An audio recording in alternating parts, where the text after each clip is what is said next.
இன்றே டவுன்லோட் செய்து உங்கள் ஃபேவரட் ஷோக்களை என்ஜாய் பண்ணுங்க.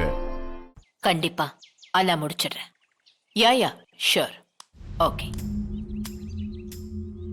ஜனமா, ம் உங்ககிட்ட ஒரு விஷயம் பேசணுமா?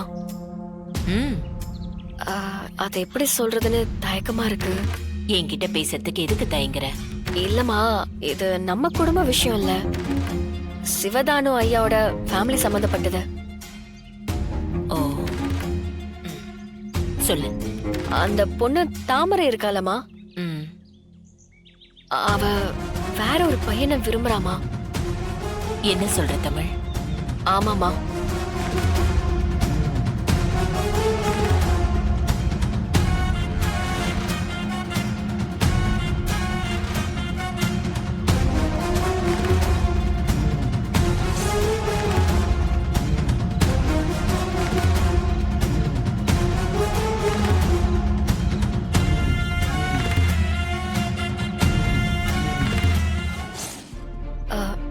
நான் ஹெல்ப் பண்றேன்னு சொன்னேன், ஆனா அந்த பொண்ணு வேண்டான்னு சொல்லிட்டாமா.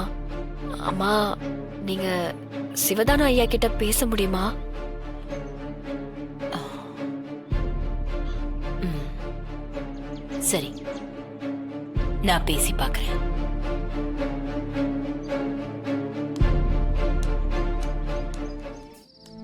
சிபி சார், என்ன?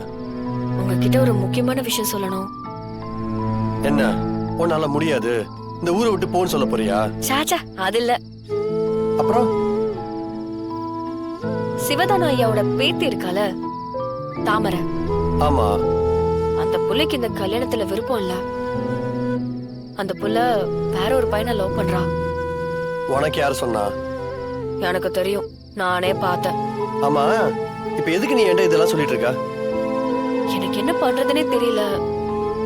அவங்க ரெண்டு பேரும் சேரணும்னு ஆசையாவும் இருக்கு, இன்னொரு பக்கம் அந்த ஐயாவோட மரியாதையை காப்பாத்தணும்னு இருக்கு. பாவம் இல்ல, பிடிச்ச ஒருத்தரை விட்டுட்டு பிடிக்காத ஒருத்தரை கல்யாணம் பண்ணிட்டு வாழ முடியுமா? அது எவ்வளவு கஷ்டம். ஓ மேடம், அந்த விஷயம் இப்பதான் உங்களுக்கு புரியுதா? எனக்கு உன்னை சுத்தமா பிடிக்காது. உன்னை என் தலையில கட்டி வைக்கலையா? நானே எப்படா அந்த நரகத்துல இருந்து தப்பிச்சு ஓடலான்னு வழியை தேடிட்டு இருக்கேன். நீ வேற. அது மாதிரி அவனுக்கு ஒரு வழி கிடைக்கும். ஹே, சூப்பர் ஐடியாங்க. இதுக்குதான் உங்ககிட்ட பேசணுங்கிறது. இவ்ளோ நேரம் எந்த ஐடியாவும் தெரியாம இருந்த எனக்கு உங்ககிட்ட பேசின உடனே செம்ம ஐடியா கிடைச்சிருக்குங்க. என்ன ஐடியா? அவன் நரகத்துக்கு போறதா இல்ல தப்பிச்சு ஓடுறதா? தமிழ் சொல்லிட்டு போ.